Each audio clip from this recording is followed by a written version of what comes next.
Súčasná bezpečnostná situácia v Európe dala prirodzený podnet na vytvorenie paneurópskeho centra politických i ekonomických analýz a prognóz.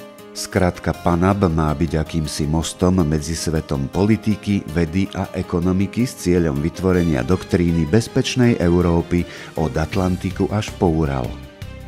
Spoluprezidentov organizácie tvoria známe tváre politického života z európskych krajín. Ašot Grigorian, prezident Fóra arménskych asociácií Európy, Ján Čarnogurský, ex-premiér Slovenskej republiky a bývalý premiér Francúzska Dominique de Villepin. Členmi predsedníctva sú také osobnosti politického života ako Romano Prodi, ex-premiér Talianska, Lord Peter Hain, poslanec parlamentu Veľkej Británie, alebo Cyril Svoboda, bývalý minister zahraničných vecí Českej republiky, či Sergej Jastržembský, dlhoročný poradca ruského prezidenta Vladimíra Putina. Fakticky je to prvé také oficiálne zasedanie. Fakticky ide o prvé takéto zasadnutie, na ktorom chceme predstaviť ideu PANAPu a jeho členov. Historickým dátumom prvého stretnutia sa stal 28. november 2015. Priestory impozantnej bratislavskej reduty otvorili svoje brány pre rokovanie predsedníctva PANAPu a pozvaných hostí. Paneurópske centrum politických a ekonomických analýz vzniklo z pozorovania, že napätie v Európe sa začína zvyšovať, že rozdiel medzi východnou Európou a západnou Európou alebo medzi Európskou úniou a zvyškom Európy sa začína vyostrovať a že niečo proti tomu treba urobiť, pretože nie je to v záujme ani Európy, ani jednotlivých štátov. Zúčastňujú sa na tom ľudia naozaj z východu aj zo západu Európy, ktorí majú skúsenosti, povedzme, jednak z vládnych funkcií v minulosti, jednak z účasti na iných podujatiach, ako napríklad na Valdajskom klube. Sme tu na 4 účastníci, členovia Valdajského klubu.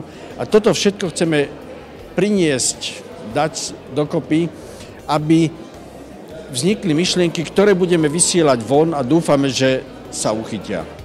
Slovenská republika je prirodzenou križovatkou a zároveň aj akýmsi srdcom Európy.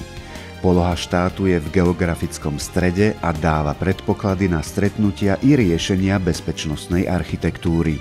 Na rozdiel od súčasnosti sa v minulosti Bratislava hrdo hlásila za mesto mieru. Hlavné mesto Slovenskej republiky sa môže stať centrom modernizácie záverečného Helsinského aktu z roku 1975 a mestom, ktoré dnes môže šíriť myšlienky mieru a bezpečnosti. Smysl této konference je v tom, aby se zabránilo případné válce. A já jsem hluboce přesvědčen, že potřebujeme nyní dohodu. A dohodu, která povede k tomu, že skončí válka v Sýrii. A tuto dohodu bez angažování Ruska není možné naplnit. Takže my potřebujeme dohodu s Ruskem.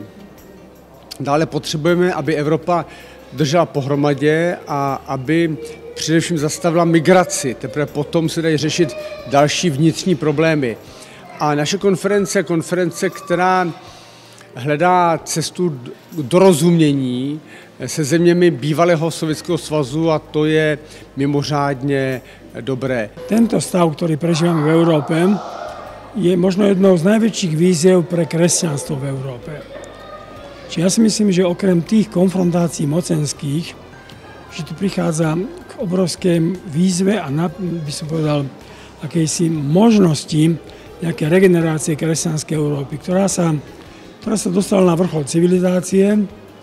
Proste Európa nikdy nebola na takom životnom štandarde a na takej vysokej úrovni ako dnes, ale stratila svoju dušu, svoju nejakú, nazvime to, ideológiu, doktrínu. V dnešnom hektickom svete a zvlášť v chaose, ktorý v roku 2015 postihol Európu, najmä jej západnú a strednú časť, je nevyhnutné o problémoch bezpečnosti hovoriť a pripravovať návrhy pre stabilitu a mier.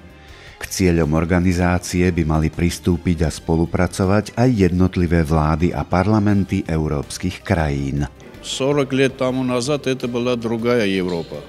Сегодня другая Европа, другая тем, что проблемы разные.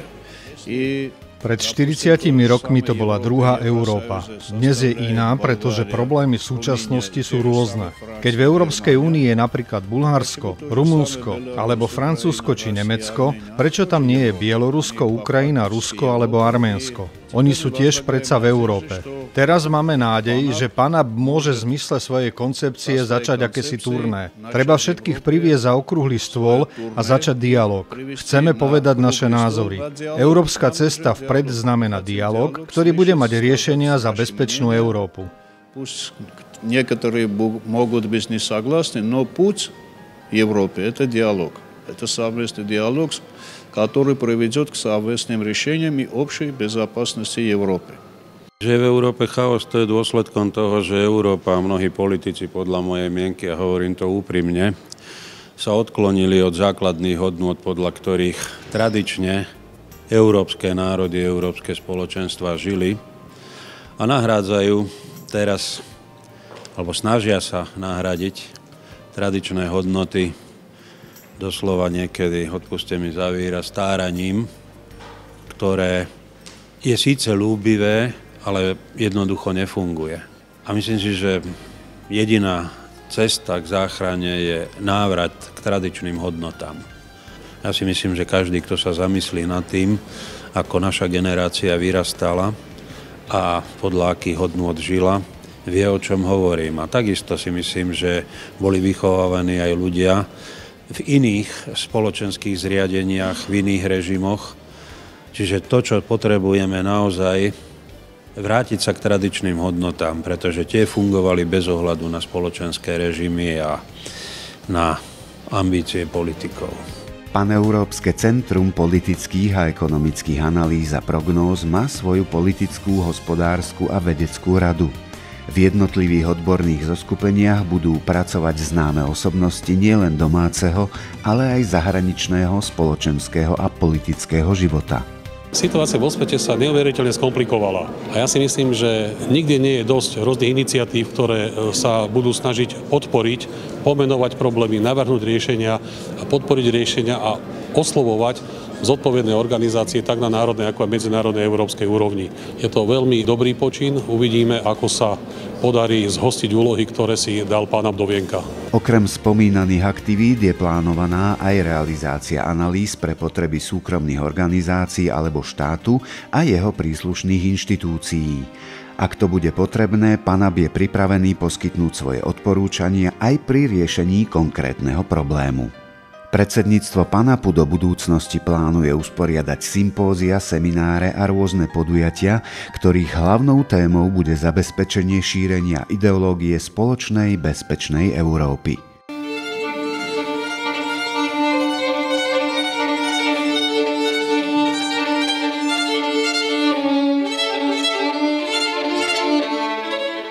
Súčasťou prvého stretnutia predsedníctva PANAPu, domácich a zahraničných hostí bol majstrovský koncert. Svetové majstrovstvo predviedol rodák z Jerevanu Sergej Chačatrjan. Náročnou skladbou od Johanna Sebastiana Bacha presvedčil, že patrí medzi svetovú špičku.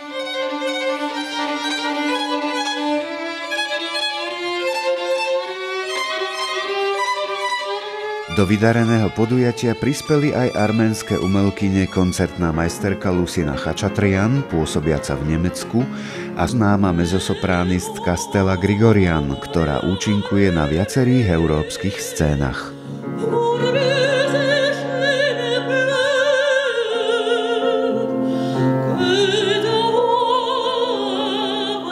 Majstrovsky zvládnuté tóny arménskych umelcov symbolicky vyslali do sveta impuls pre šírenie myšlienok Paneurópskeho centra politických i ekonomických analýz a prognóz za bezpečnejšiu Európu.